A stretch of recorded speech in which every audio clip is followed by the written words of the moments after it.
الحمدللہ وکفا والصلاة والسلام علی نبی بعدی اما بعد فاعوذ باللہ السمیع العلیم من الشیطان الرجیم بسم اللہ الرحمن الرحیم رب اجعلنی مقیم الصلاة ومن ذریتی ربنا وتقبل دعاء ربنا اغفر لی ولوالدی وللمؤمنین یوم یقوم الحساب صدق اللہ العظیم۔ الصلاۃ والسلام علیک یا سیدی یا رسول اللہ وعلی آلک و اصحابک یا نبی اللہ۔ اللہ جل وعلا کا بے پایہ احسان، اللہ کی حمد و ثنا، لاکھوں کروڑوں اربوں خربوں درود و سلام حضور سید الانام شافع یوم النشور وجہ تخلیق کائنات جناب محمد رسول اللہ صلی اللہ علیہ وسلم کی ذات مقدسہ پر۔ ناظرین، آپ کا یہ پسندیدہ پروگرام سیرت الانبیاء الحمدللہ آج اتوار کا دن ہے، چھٹی کا دن ہے پاکستان میں۔ یقیناً ہمارے ناظرین پسند فرماتے ہیں اور صبح کی نماز کے بعد، نماز فجر کے بعد یہ سیرت الانبیاء کا پروگرام کنٹینیو جاری ہے۔ الحمدللہ سیاق و سباق کے ساتھ یک کے بعد دیگرے کنٹینیو یہ پروگرام حضرت سیدنا ابراہیم علی نبینا کی مبارک سیرت کے چند پہلو کے اوپر ہم گفتگو کر رہے ہیں۔ گزشتہ پروگرام میں حضرت ابراہیم خلیل اللہ علی نبینا کی 5 دعاؤں کا ذکر ہوا تھا۔ 5ویں دعا یہ تھی کہ رب اجعلنی مقیم الصلاۃ، اے میرے رب مجھے اور کچھ میری اولاد کو نماز قائم کرنے والا رکھ۔ اے ہمارے رب اور میری دعا قبول فرما۔ اے ہمارے رب مجھے اور میرے ماں باپ کو اور سب مسلمانوں کو بخش دے جس دن حساب ہوگا۔ ناظرین کرام، یہ دعا سورہ ابراہیم کے اندر حضرت سیدنا ابراہیم خلیل اللہ کی وہ مقبول محبوب دعا ہے۔ آج ہم مسلمان اسی دعا کو نماز میں پڑھتے ہیں۔ تو یہاں یہ فرمایا گیا کہ حضرت ابراہیم علیہ السلام کو بعض افراد کے بارے میں اللہ رب العزت کے بتانے سے علم ہوا، یعنی معلوم ہو چکا تھا کہ وہ کافر ہوں گے۔ اس لیے یہاں اس دعا میں آپ علیہ السلام نے اپنی بعض اولاد کے لیے نمازوں کی پابندی اور ان کی محافظت کی دعا فرمائی۔ اور علماء کرام فرماتے ہیں کہ اس آیت میں ماں باپ سے بھی حضرت ابراہیم علیہ السلام نے اپنے والدین کے لیے بھی دعا فرمائی، یعنی حضرت ابراہیم علیہ السلام کے حقیقی والدین یہاں اس دعا میں مراد ہیں، اور وہ دونوں مومن تھے، والدہ بھی والد صاحب بھی۔ اس لیے حضرت ابراہیم علیہ نبینا نے ان کے لیے دعا فرمائی۔ تو مسئلہ حل ہوا کہ آزر حضرت ابراہیم علیہ السلام کا والد نہیں ہے بلکہ چچا ہے، اور آپ کے والد جناب تارخ ہیں جو مومن تھے۔ ناظرین کرام، جب بیت اللہ شریف کی تعمیر سے فارغ ہوئے اور دعائیں فرمائیں کہ پروردگار عالم ایسا رسول عطا فرما جو صاحب کتاب ہو، قرآن کی آیاتیں پڑھے اور امت کو پاک کرے، یعنی تزکیہ نفس کرائے، وَيُزَكِّيهِمْ وَيُعَلِّمُهُمُ الْكِتَابَ وَالْحِكْمَةَ۔ تو جب یہ سب دعائیں کر لیں، سب معاملات سے فارغ ہوئے، تو پروردگار عالم کا اپنے محبوب پیغمبر کو ایک اور حکم ہوا۔ وہ حکم یہ تھا کہ اے ابراہیم، کعبہ شریف کی تعمیر سے تو آپ فارغ ہو چکے، اب یہ ہے کہ لوگوں میں آپ حج کا اعلان کر دیں۔ حضرت ابراہیم علیہ نبینا عرض کرتے ہیں، میرے پروردگار عالم، ان سب لوگوں تک میری بھلا آواز کیسے پہنچے گی؟ اعلان تو میں کرنے کے لیے تیار ہوں، احکم الحاکمین کا یہ حکم ہے، سر تسلیم خم، مگر میری آواز سب تک کیسے پہنچے گی؟ اتنا مخلوق، اتنے عالم، کہاں کہاں تک میری آواز جائے گی؟ ارشاد فرمایا کہ میرے خلیل، تم صرف اعلان کرو، آواز پہنچانا تیرے رب کا کام ہے۔ سبحان اللہ۔ تو پھر کیا ہوا کہ حضرت ابراہیم علیہ نبینا بیت اللہ شریف کے جو قریب پہاڑ ہے، جس کو آج ابو قبیس کہتے ہیں، جبل ابو قبیس، پہاڑ پر چڑھ گئے اور اعلان کیا، اے لوگو، اللہ تعالیٰ نے تم پر اس قدیم گھر کا یعنی بیت اللہ شریف کا حج فرض کر دیا ہے، تو تم اس کا یعنی اللہ کے گھر کا حج کرو۔ اللہ تعالیٰ نے یہ اعلان ان سب لوگوں کو سنا دیا اپنی قدرت کاملہ سے، یعنی ایسے سنایا جو مردوں کی پشتوں میں تھے، یعنی آپ اپنے آبا و اجداد، باپ دادا کی پشتوں میں تھے، اور عورتوں کی رحموں میں تھے، اور قیامت تک جن کی قسمت میں حج کرنا لکھا تھا، انہوں نے وہی سے جواب دیا، لبیک اللہم لبیک، لبیک لا شریک لبیک، ان الحمد والنعمت لک والملک۔ سبحان اللہ۔ یہ تلبیہ انہوں نے پڑھا، یعنی میں حاضر ہوں اے اللہ، میں حاضر ہوں۔ اب قیامت تک ناظرین وہی حج کرے گا جس نے اس ندا پر لبیک کہا، یعنی اللہ عز و جل کا پیغام پہنچا اور اس پر لبیک کہا، قیامت تک کے لیے وہ حج کرے گا۔ جو ماؤں کے رحموں میں تھے، جو عالم ارواح میں تھے، جو باپ کی پشتوں میں تھے، جو سمندروں کی تہہ میں تھے، انہوں نے وہی سے جواب دیا، لبیک اللہم لبیک، اور آواز بھی وہاں تک پہنچی۔ اسی کو معجزات کہتے ہیں، اسی کو قدرت کہتے ہیں۔ چنانچہ قرآن پاک سورہ ابراہیم کے اندر ارشاد فرماتا ہے، وَأَذِّنْ فِي النَّاسِ بِالْحَجِّ يَأْتُوكَ مِن رِّجَالٍ وَعَلَىٰ كُلِّ ضَامِرٍ يَأْتِينَ مِن كُلِّ فَجٍّ عَتِيقٍ، اور لوگوں میں حج کا عام اعلان کر دو کہ وہ تمہارے پاس پیدل اور ہر دبلی اونٹنی پر سوار ہو کر آئیں گے۔ اے ابراہیم، تم اعلان تو کرو، آواز پہنچانا تیرے رب کا کام ہے۔ ناظرین، یہاں ہم ایک حدیث کوٹ کریں گے حضرت مولا علی کرم اللہ وجہ الکریم کی، جو ایمان افروز ہے اور ایمان میں بہاریں آ جاتی ہیں۔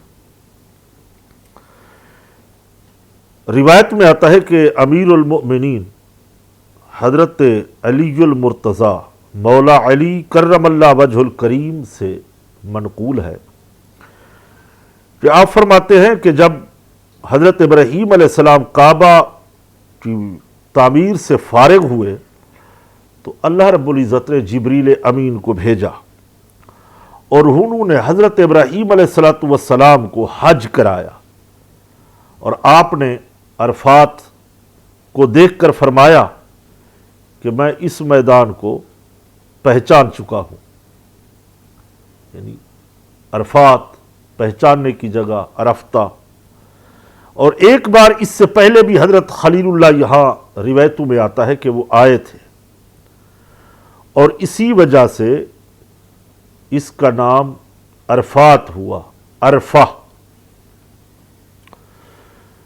تو پھر یوم نحر وہ پہاڑ قربانی کی جگہ وہاں لے گئے، تو یہاں پر شیطان سامنے آیا، آپ سے تعرض کیا، تو حضرت جبریل امین نے فرمایا کہ عرض کی بارگاہ پیغمبر میں کہ یہاں آپ ابلیس کو یعنی شیطان کو 7 کنکریاں ماریں۔ وہاں پہ 7 کنکریاں ماری گئی۔ اسی طرح پھر دوسرے دن، پہلے دن، تیسرے دن، تو یہاں پہ یہ کنکریاں مارنا گویا مشروع ہو گیا اسلام کے اندر۔ پھر حضرت جبریل امین نے عرض کی کہ یہاں پہ کوہ شبیر میں، جس کو ابو قبیس کہتے ہیں، بندگان خدا اللہ تعالیٰ کی اطاعت کا پیغام پہنچاؤ، اطاعت کرو، تو ان کا یہ اعلان روایتوں کے اندر حضرت مولا علی کرم اللہ وجہ الکریم طویل حدیث میں روایت کر رہے ہیں کہ یہ اعلان 7 سمندروں سے سنا گیا، اور ہر اس شخص نے سنا جس کے دل میں ذرہ برابر بھی ایمان تھا۔ ناظرین، اسی حدیث کے اوپر ہم آگے بھی انشاءاللہ بات کریں گے، مگر یہاں وقت ہوا ہے ایک مختصر وقفے کا۔ ملتے ہیں مختصر وقفے کے بعد۔ ایک بار پھر پروگرام سیرت الانبیاء میں ہم اپنے محترم ناظرین کو خوش آمدید کہتے ہیں۔ بات چل رہی تھی ایک حدیث، حضرت مولا علی کرم اللہ وجہ الکریم کا ارشاد اہل ایمان تک پہنچ رہا تھا، چنانچہ اسی کی شرح میں فتاوی رضویہ میں اعلیٰ حضرت مجدد دین و ملت امام احمد رضا خاں رحمۃ اللہ علیہ فرماتے ہیں کہ اس کی سند ہمارے اصول پر صحیح آتی ہے، یعنی یہ رسول اللہ صلی اللہ علیہ وسلم کا فرمان ہے، اور یہ معاملہ کوئی قیاس آرائی کا نہیں ہے، جس کے راوی حضرت مولا علی کرم اللہ وجہ الکریم جیسی شخصیت ہو، مدینۃ العلم، باب العلم۔ تو فرماتے ہیں چونکہ حضرت مولا علی کرم اللہ وجہ الکریم کا یہ ایک خاص طریقہ تھا کہ وہ اہل کتاب کی روایت قبول نہیں کرتے تھے، تو لا محالہ یہ بات انہوں نے رسول اللہ صلی اللہ تعالیٰ علیہ وسلم سے ہی سن کر بیان فرمائی۔ یعنی مولا علی کرم اللہ وجہ الکریم یہود و نصارہ سے روایت نہیں لیتے، قبول نہیں کرتے۔ تو اس روایت سے یہ ثابت ہوا کہ اعلان حج مزدلفہ شریف کے پہاڑ سے ہوا ہے، جس کو ہم کوہ شبیر کہتے ہیں۔ ناظرین، یقیناً ایمان میں بہاریں آتی ہیں، اور اس روایت کو اہل ایمان قبول کرنے میں ذرہ بھی دیر نہیں کرتے۔ اب ہم ان کی ایک اور صفت کا ذکر کرنے جا رہے ہیں۔ حضرت ابراہیم علیہ السلام کو حکم ہوتا ہے کہ میرے گھر کو پاک اور صاف رکھو، چنانچہ قرآن پاک میں آتا ہے وَأَعِدْنَا إِلَىٰ إِبْرَاهِيمَ وَإِسْمَاعِيلَ أَن طَهِّرَ بَيْتِيَ لِلطَّائِفِينَ وَالْعَاكِفِينَ وَالرُّكَّعِ السُّجُودِ۔ اور ہم نے ابراہیم و اسماعیل کو تاکید فرمائی کہ میرا گھر طواف کرنے والوں اور اعتکاف کرنے والوں اور رکوع و سجود کرنے والوں کے لیے خوب پاک صاف رکھو۔ ناظرین، اس سے معلوم ہوا اس آیت قرآنی سے کہ خانہ کعبہ اور مسجد الحرام حاجیوں، عمرہ کرنے والوں، طواف کرنے والوں، اعتکاف کرنے والوں اور نمازیوں کے لیے پاک و صاف رکھا جائے۔ مساجد کو، ہاں مساجد کے لیے یہی حکم ہے، مگر یہاں جو تاکید فرمائی گئی بیت اللہ شریف، خانہ کعبہ، مسجد الحرام، اور یہی حکم عام مسجدوں کے لیے، چاہے وہ مصلی مسجد ہو، جامع مسجد ہو، ان کو بھی پاک صاف رکھنے کا حکم اللہ رب العزت نے قرآن پاک میں دیا۔ وہاں گندگی اور بدبودار چیز نہ لائی جائے مساجد میں، اور یہی سنت انبیاء ہے، انبیاء کرام کا یہی طریقہ ہے۔ اور اس سے یہ بھی معلوم ہوا کہ اعتکاف عبادت الہی ہے، کوئی وقت گزارنے کی جگہ نہیں ہے، بلکہ وہ اعتکاف کی جب نیت کرتے ہیں نویت سنت الاعتکاف، تو یقیناً یہ اللہ کی عبادت ہے۔ اور گزشتہ جو امتیں گزری ہیں، انبیاء کرام گزرے ہیں، یہ عبادت اس زمانے میں بھی رائج تھی، اس زمانے میں بھی لوگ اعتکاف کرتے تھے۔ تو نیز علماء کرام ارشاد فرماتے ہیں کہ پہلی امتوں کی نمازوں اور رکوع سجود میں دونوں تھے، یعنی نمازوں کے اندر رکوع بھی تھا، سجود بھی تھا، رکوع اور سجدے والی نماز پڑھتے تھے۔ اور پھر یہ بھی معلوم ہوا کہ مسجدوں کا متولی ہونا چاہیے، اور متولی بھی صالح انسان ہو، نیک ہو، مسجد کی صحیح خدمت کرنے والا ہو۔ حضرت ابراہیم و اسماعیل سلام اللہ علیہ، انہوں نے بیت اللہ شریف کی تعمیر کی، متولی ہوئے، بنایا، انہیں صاف ستھرا پاک رکھنے کا حکم دیا گیا۔ تو جو بھی متولی ہو وہ صالح انسان ہو، خود بھی نمازی ہو، دین سمجھنے والا ہو، دین سے محبت کرنے والا ہو، دین کے احکام کی پابندی کرنے والا ہو، اسی کو متولی بنایا جائے۔ جیسے ہمارے دور جدید میں، ہمارے معاشرے میں مساجد کی کمیٹیاں ہوتی ہیں، گویا ان میں ایک صدر ہوتا ہے، کوئی خزانچی، کوئی جنرل سیکرٹری، اس طرح کی ایک مینجمنٹ بن جاتی ہے۔ تو گویا اس کے اندر ہمیں یہ دیکھنا ہوگا کہ ان میں صالح لوگوں کو، نیک لوگوں کو آگے رکھنا چاہیے، فاسق و فاجر کو اس نیک کام کے اندر نہیں آنا چاہیے، بلکہ پہلے وہ اصلاح کرے، گناہوں سے توبہ کرے، پھر اس کا متولی بنے اور اللہ کے گھر کی خدمت کی نیت سے آئے۔ جو بھی کمیٹی ہو، ضرورت اس امر کی ہوتی ہے کہ وہ آئے تو نیت اس کی یہ ہو کہ میں اللہ کے گھر کی خدمت کروں گا، اور نیت یہ ہے تو پھر یقیناً اجر و ثواب ملتا ہے۔ تو یقیناً صدیاں بیت گئی، ہزاروں سال چلے گئے، مگر آج تک قرآن پاک اس معجزے کا ذکر کر رہا ہے۔ علماء کرام فرماتے ہیں تفسیر خازن کے اندر، اور سورہ بقرہ میں ذکر ہے، پارہ 3 ہے، الم وَإِذْ قَالَ إِبْرَاهِيمُ رَبِّ أَرِنِي كَيْفَ تُحْيِي الْمَوْتَى قَالَ أَوَلَمْ تُؤْمِنْ قَالَ بَلَىٰ وَلَٰكِن لِيَطْمَئِنَّ قَلْبِي قَالَ فَخُذْ أَرْبَعَةً مِّنَ الطَّيْرِ فَصُرْهُنَّ إِلَيْكَ ثُمَّ اجْعَلْ عَلَىٰ كُلِّ جَبَلٍ مِّنْهُنَّ جُزْءًا ثُمَّ ادْعُهُنَّ يَأْتِينَكَ سَعْيًا وَاعْلَمْ أَنَّ اللَّهَ عَزِيزٌ حَكِيمٌ۔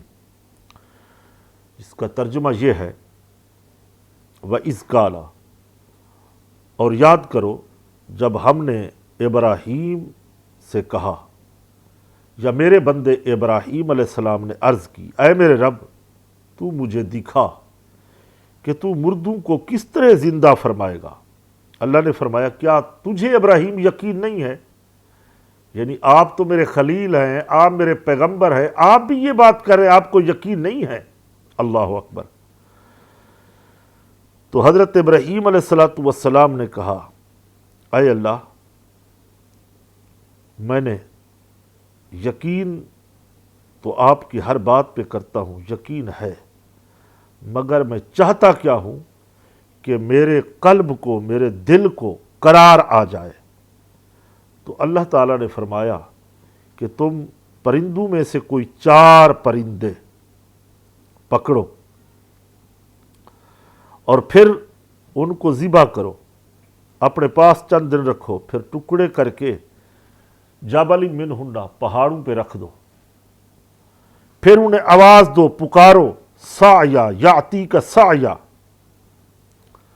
پھر وہ تمہارے پاس آئیں گے وَعْلَمْ أَنَّ اللَّهَ عَزِيزٌ حَكِيمٌ، اور جان رکھو کہ اللہ تعالیٰ غالب حکمت والا ہے۔ ناظرین، ہم تفسیر خازن کا حوالہ دے رہے ہیں۔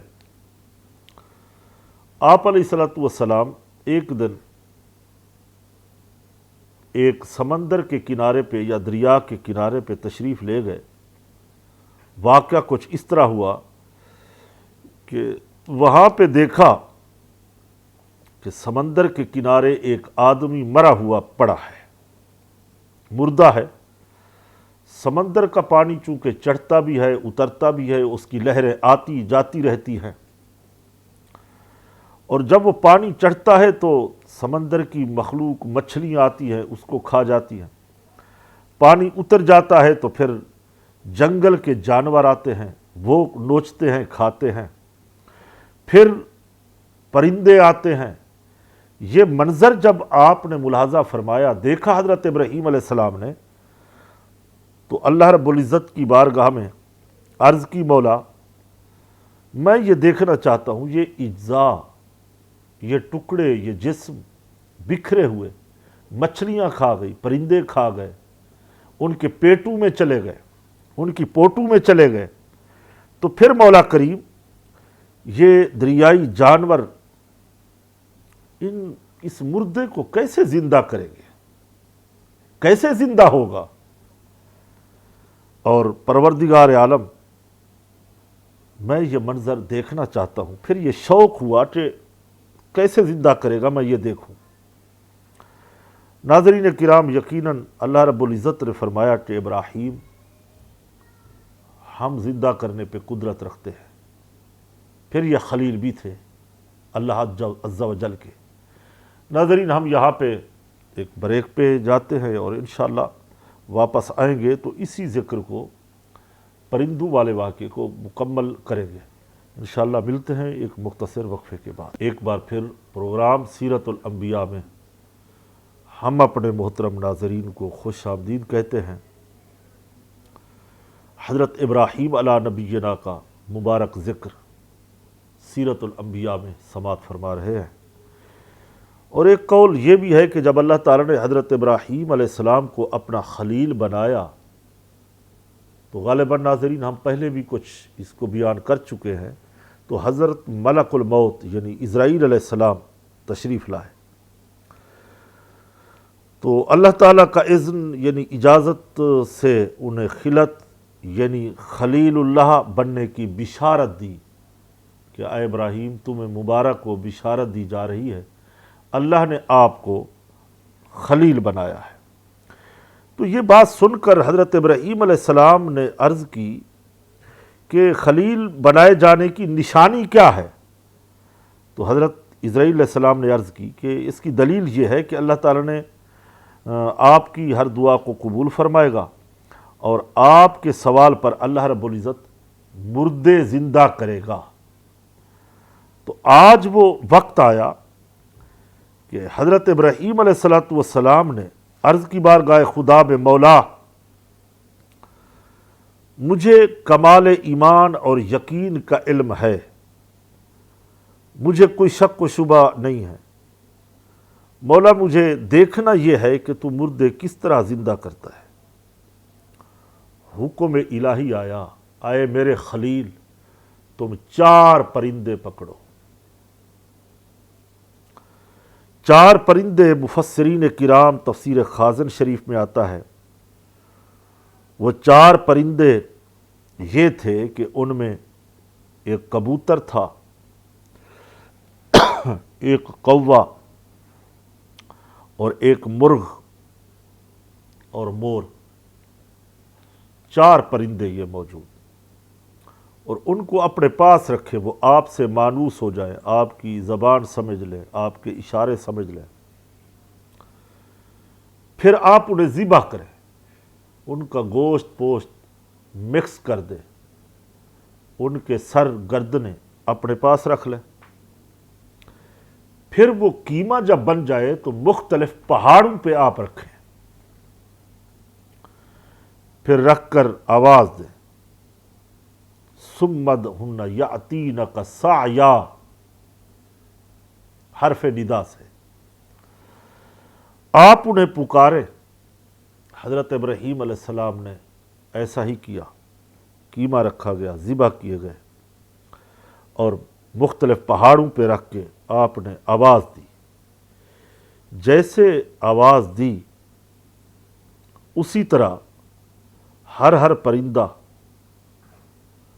ہر جانور اڑتا ہوا ترتیب کے ساتھ اور اپنی شکلیں اور اپنے پاؤں سے دوڑتے ہوئے آپ کی خدمت میں حاضر ہوئے اور اپنے سروں سے آ کے مل گئے۔ اب یہ حق الیقین کی منزل بھی طے ہو گئی کہ ہم اس طرح مردوں کو زندہ کرتے ہیں، اس طرح حکمت والے کام ہے، اللہ ہر چیز پر غالب ہے۔ ناظرین، اس واقعے سے کئی ایک اہم باتیں بھی معلوم ہوتی ہیں، نتیجہ بھی اخذ کرتے۔ مثلا اللہ تعالیٰ انبیاء کرام کی دعاؤں کو قبول فرماتا ہے۔ انبیاء کرام کی دعاؤں سے مردے بھی زندہ ہوتے ہیں۔ حضرت عیسیٰ علیہ السلام کی دعا سے مردہ زندہ ہوئے۔ اللہ تعالیٰ انبیاء کرام کی خواہشات کو پورا فرماتا ہے، سبحان اللہ۔ تو اسی طریقے سے ہم یہ عرض کرنا چاہتے ہیں کہ جتنا یقین کامل ہوتا ہے اتنا ہی ایمان بڑھ جاتا ہے، پھر مشاہدے سے معرفت میں اضافہ ہوتا ہے۔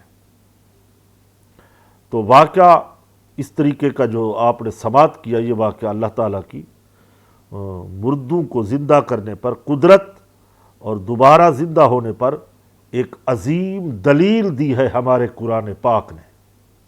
اس کا کوئی انکار نہیں کر سکتا، نہ کوئی اہل کتاب انکار کرتا ہے، اور مسلمان تو کر ہی نہیں سکتے، کیونکہ قرآن کی ہر نص کے اوپر ہمارا ایمان ہے۔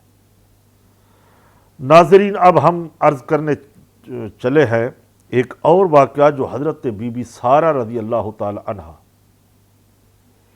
وہ حضرت ابراہیم علیہ السلام کی زوجہ محترمہ ہیں، 127 سال کی عمر پائی، وصال ہوا، 400 مسکال سونے کی ایک غار سیدنا ابراہیم علیہ السلام نے خریدی اور اسی میں اپنی زوجہ محترمہ کو دفن کیا۔ ناظرین، یا ہمارے پروگرام سیرت الانبیاء کا وقت ختم ہوا چاہتا ہے، اور ہمارے پروگرام کا خاصہ یہ ہے کہ ہم آخر میں پوری امت مسلمہ کے لیے، وحدت کے لیے، ملک و ملت کے لیے دعا کرتے ہیں، اور اجتماعی دعا ہوتی ہے، ناظرین بھی شامل ہوتے ہیں، باوضو ہوتے ہیں، سنتے ہیں، ہماری ٹیم بھی شامل ہوتی ہے۔ دعا کا طریقہ، آسمانوں کی طرف ہتھیلیاں سیدھی رکھیں اور سینے کے سامنے برابر ہاتھ ہوں، اللہ کی رحمتوں کا نزول ہوتا ہے۔ الحمدللہ رب العالمین، والصلاة والسلام علی سید الانبیاء والمرسلین۔ اے خلاق کائنات، اے ہمارے معبود برحق، اے ہمارے سچے خدا، اے ہمارے انبیاء کرام کے خالق، اے ہمارے محمد رسول اللہ صلی اللہ علیہ وسلم کے سچے خدا، ہماری دعاؤں کو، التجاؤں کو اپنی بارگاہ میں قبول فرما۔ مولا کریم، کروڑہا کروڑ رحمتوں کا نزول فرما انبیاء کرام کے مزارات پہ، حضرت سیدہ سارہ رضی اللہ تعالی عنہا کی قبر انور پہ۔ مولا ان بزرگوں کے انبیاء کرام کے صدقے طفیل ہماری مغفرت فرما، ہماری بخشش فرما۔ مولا ہمیں عذاب جہنم سے بچا، عذاب قبر سے بچا، پل صراط کی تیزی سے بچا۔ اے خالق مالک رازق اللہ، عالم اسلام کی خیر فرما، امت مسلمہ کی خیر فرما، ملک پاکستان کی حفاظت فرما، افواج پاکستان کی خیر فرما۔ ہمارے ناظرین جہاں جہاں دعا میں شریک ہیں، اللہ سب کے نیک دلی ارادے پورے فرما۔ ہمارے پروگرام سیرت الانبیاء کی ٹیم جو اس خدمت میں، اس کام میں لگی ہوئی ہے، اللہ انہیں دن دگنی رات چگنی ترقی عطا فرما، ان کے ایمان کی حفاظت فرما، ہم سب کا خاتمہ ایمان پہ فرما۔ مولا ہمارے سچ ٹی وی کے مالکان کو اپنی حفظ و امان عطا فرما، جان مال عزت و ابرو کی حفاظت فرما۔ خدایا بحق بنی فاطمہ کہ برقول ایما کنی خاتمہ، اگر دعوتم رد کنی ور قبول، منو دست دع مان آل رسول۔ سبحان ربک رب العزت عما یصفون والسلام علی المرسلین والحمد للہ